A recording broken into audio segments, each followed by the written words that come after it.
Hello everyone, this is Dr. Ranjita Shastri once again in front of you all with the basic understanding of the mind rubrics. We have seen generally a situation wherein somebody is traveling by bus or a car or a flight. जैसे बच्चे होते हैं, कभी बड़े भी होते हैं, उनको ना वॉमिटिंग होने वाली होती है, लेकिन उन लोग ऐसे रोक के रखते हैं. ऐसे सिनेरियो कैसे होता है कि सारे family members they are chatting, they are enjoying, अपना हंसी मजाक कर रहे हैं, बट ये बच्चा या बड़ा जिसने वॉमिटिंग रोक के रखी होती है ना, वो क्या करता है ना, अपनी आंख ऐसे जोर से बंद करता है, as if he is trying to control himself. कहीं देखता नहीं है, कुछ नहीं करता है. तो कोई आके उससे बात भी करे तो मुझसे बात मत करो, मुझसे बात मत करो, अभी नहीं करना, अभी नहीं करना. तो उसने वॉमिटिंग ऐसे रोक के रखा हुआ होता है ना. देखिए ना, हम लोगों ने एक ये सिचुएशन है. और दूसरे कभी कभी ऐसे होता है, बड़े भी या कोई बच्चा भी कोई कॉन्फ्रेंस में है या कहीं पे मीटिंग में है, they are not able to go to the washroom, but they are trying to control, as if they have gathered all their will to control the washroom, right.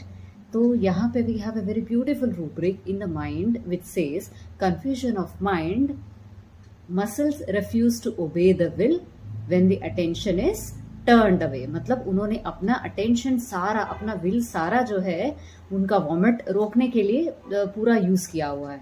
तो उन्होंने उनका विल बनाया हुआ है कि मैं जैसे ही उतरूंगा या उतरूंगी मैं वॉमिट कर दूंगी, ठीक है. लेकिन इस बीच अगर उन्होंने पूरा अपना अटेंशन गैदर किया हुआ है, ओके. अगर इस बीच किसी ने उनसे बात किया, उनका अटेंशन डाइवर्ट हुआ, तो देर आर चांसेस कि वॉमिट वहीं पे हो जाएगी. Okay, so यहाँ पे we apply the rubric confusion of mind, muscles refuse to obey the will when the attention is turned away. अगर उन्होंने अपना attention turn कर लिया तो muscles will be they will not be under the control and वो अपना आपा खो देगा muscle अपना, और फिर उसको vomiting हो जाएगी. Okay, I hope this rubric is easily understood by you all, and it's a very commonly understood situation or the rubric which you have seen in your lives and you have heard from the patients also. For more such understanding of the easy rubrics, kindly watch my videos and subscribe to my channel. Thank you.